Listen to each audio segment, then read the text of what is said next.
خب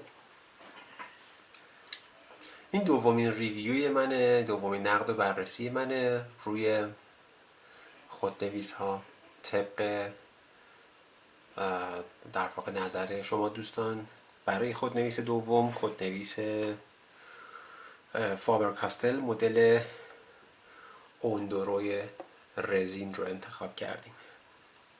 در مورد تاریخچه فابر کاستل اگه بخوایم توضیح بدیم، این شرکت یه تاریخچه حدود 250 ساله داره در تولید لوازم و تحریر و البته اول با مداد شروع کرد کارش رو، بعد به تدریج نوشت افزارهای دیگر رو هم به تولیداتش اضافه کرد. توی خط تولید این در واقع شرکت البته از یه جایی به بعد این شرکت تبدیل به دو تا شرکت شد، شرکت فابر کاستل و گرافون فابر کاستل، که تقریبا این دو شاخه شدن یه چیزی شبیه در واقع پایلوت و نامیکی هستش و توی فابر کاستل هم محصولاتی که همه کارخونه‌ای سازه و ماشین سازه در واقع محصولات فابر کاستل هست و محصولاتی که با دست تولید میشه و محصولات گرونتری هست، محصولاتی هستش که مثلا در مورد خودنویس های نوک طلاشون محسوب میشه. این محصولات گرافون فابر کاستله که حالا کاملا موضوع جداییه و توی این ریویو خیلی جایی نداره. اما بریم سراغ خودنویس.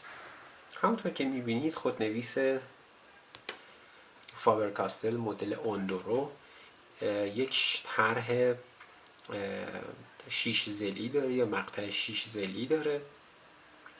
بدنه های مختلفی داره این خودنویس، بدنه های رزین، رنگ های متنوع، بدنه های چوب بلوط و البته بدنه های گرافایت و کربنی هم داره.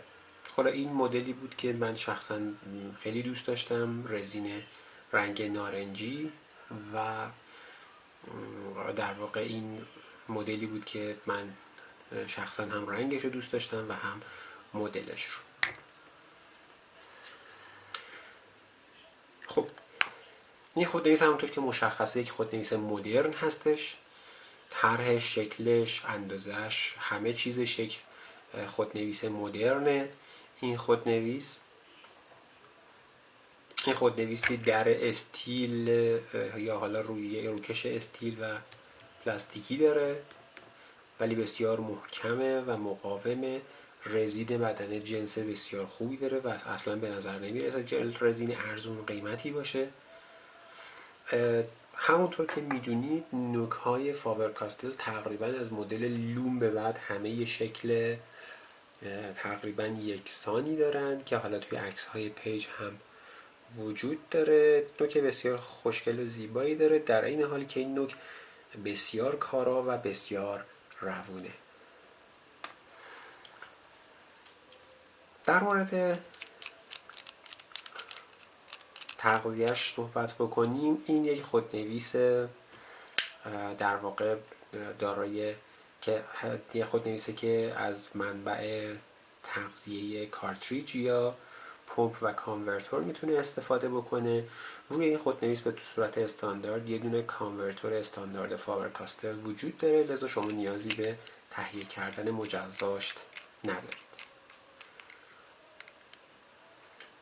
این خودنویس به نسبت سبکه، البته این نکته رو باید در نظر بگیرید که مدل‌های مختلفش وزن‌های مختلفی دارند و بعضی از مدل‌هاش ممکنه سنگین‌تر باشن، بدنه‌های چوبیش احتمالاً کمی سنگین‌تر از بدنه‌های رزین هستند. رنگ‌های متنوعی داره که میتونید رنگ مد نظرتون رو از بین رنگ‌ها انتخاب بکنید. این خودنویس در بازار بین‌المللی چیزی حدود $100 قیمتشه که البته خوشبختانه در ایران هنوز جزو برندهایی هستش که خیلی گرون نشده و با قیمت‌های مناسبی میتونید این رو تهیه بکنید. در بازار ایران قیمتی حدود 1,300,000-400,000 تومان تا کمی بالاتر و پایین‌تر بسته به جنس بدنه و موضوعاتی از این دست داره. خب یه کاری که نزدیک بود فراموش بکنم انجام بدم، مقایسه کردن این خودنویس با خودنویس های دیگه‌ای بود که به شما یه حسی از سایز این خودنویس بده. اول با یک خودنویس از خود فاور کاستل مقایسهش بکنیم. فاور کاستل مدل لوم، یک خودنویس لامی لوگو، یک خودنویس سونت پارکر، یک خودنویس پایلوت متروپالیتن و در نهایت یک خودنویس لامی استودیو. همونطور که مشخصه این خودنویس نسبتاً ضخیمیه، هرچند این ضخیم بودنش خیلی اذیتتون نخواهد کرد به نظر من با توجه به وزنش. اما این خودنویسی نسبتاً کوتاهیه که قطرش یه مقدار ممکنه بیشتر از بقیه خودنویس ها یا نرمال خودنویس هایی باشه که باهاش آشنایی دارید.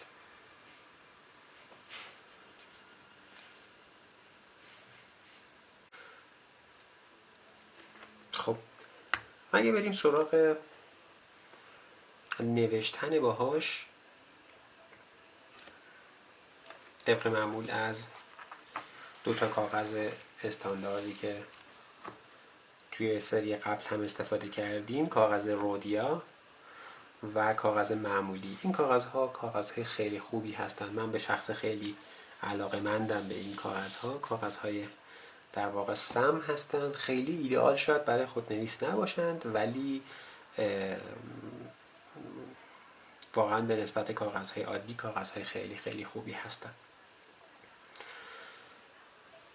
خب همونطور که میبینید این خودنویس رو میتونید شما بدون پست کردن یا گذاشتن توی انتهای در واقع خودنویس استفاده بکنید، در این حالی که میتونید پست بکنید و نسبتاً هم محکم میسته.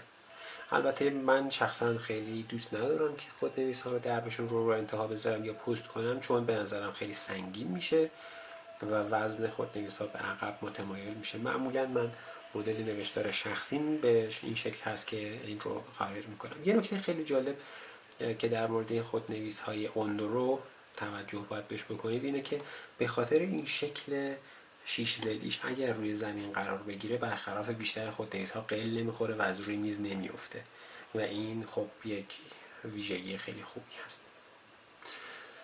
جلوی در واقع بخش شل رو اگر ببینید، شل خیلی کوتاهی داره که این میتونه هم جای دست باشه برای کسانی که خیلی از نزدیک میگیرن و هم برای کسانی که از یه ذره دورتر میگیرن میتونه فقط جای شست و تکیه‌گاه برای انگشت در واقع وسط باشه و میتونید به این شکل از کمی دورتر بگیرید.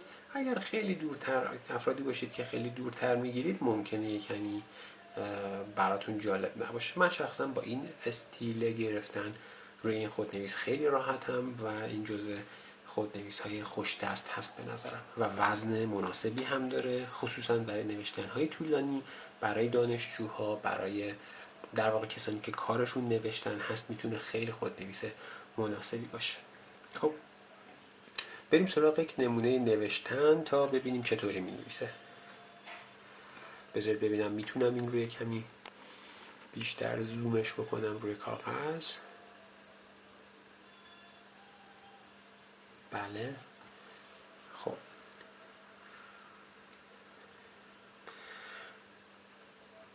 خودنویسمون هست. ارتش زدین، من کمی در این رو باز نگه داشتم. بله خودنویسمون هست فوبر کاستل، مدل اوندورو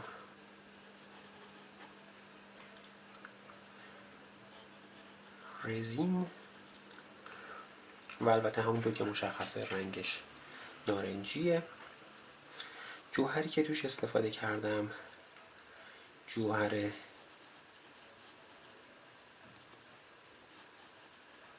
لامی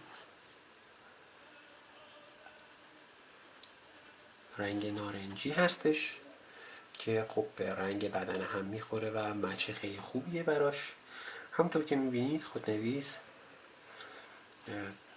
نرم و روونه. خودنویس های فابر کاستل خیلی نرم و روونن، یه فیدبک خیلی کمی دارن و یه کمی در نوشتن یه کوچولو حالت یک صدای ریزی تولید میکنن، ولی بیشتر حس نوشتن با خودکار روون رو میده تا اینکه خیلی احساس بکنید که در واقع حس فیدبک یا خش داشتن یا خش انداختن روی کاغذ رو بهتون بده. بذارید روی کاغذ رودیا هم تستش بکنیم.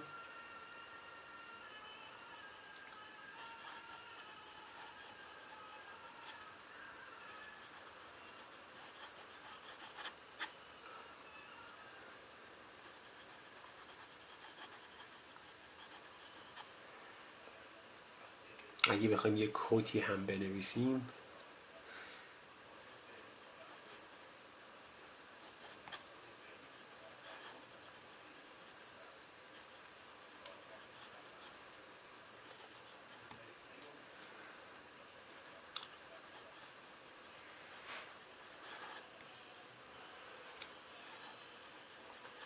What you seek is seeking you که گفته از مولاناست. البته من عبارت فارسی دقیقش رو نمیدونم، ولی خب تعبیرش در واقع این هستش که آنچه جستجو میکنید شما رو میجوید.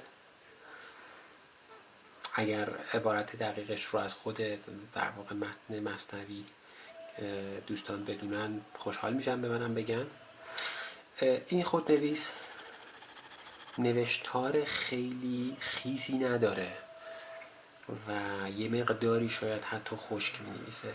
بنابراین اگر کسی علاقه‌مند هستش به در واقع یک خودنویس خیس نویس، شاید خیلی با این خودنویس راحت نباشه یا لذت نبره، اما باید بگم که بسیار بسیار روون می‌نویسه.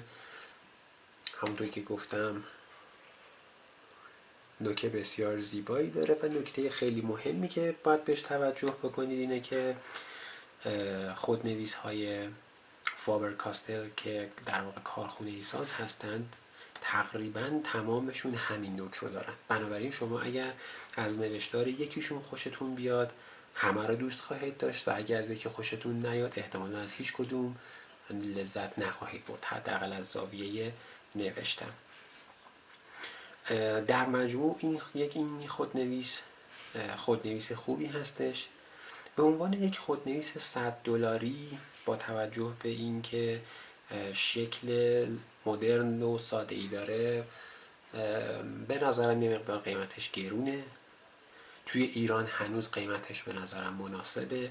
برای در واقع دوستانی که توی ایران هستن برای قیمتی حدود 1 میلیون تا 1,200,000 تومان میتونه گزینه نسبتاً مناسبی باشه. اما اگر بخواد به قیمت واقعی دلاری خودش، یعنی اون قیمت $100 فروخته بشه و قیمت بالای 3 میلیون تومان اینجا مثلا فروخته بشه، واقعا نمیتونم بگم که ارزش همچین هزینه کردنی رو حداقل به نظر من داره. اگر نکته و سوالی در مورد این خودنویس داشتید خوشحال میشم که اطلاع بدید. امیدوارم که کیفیت این نقد و بررسی از سری قبل بهتر شده باشه. از توجهتون و حمایتتون خیلی متشکرم و براتون روز خوبی رو آرزو میکنم.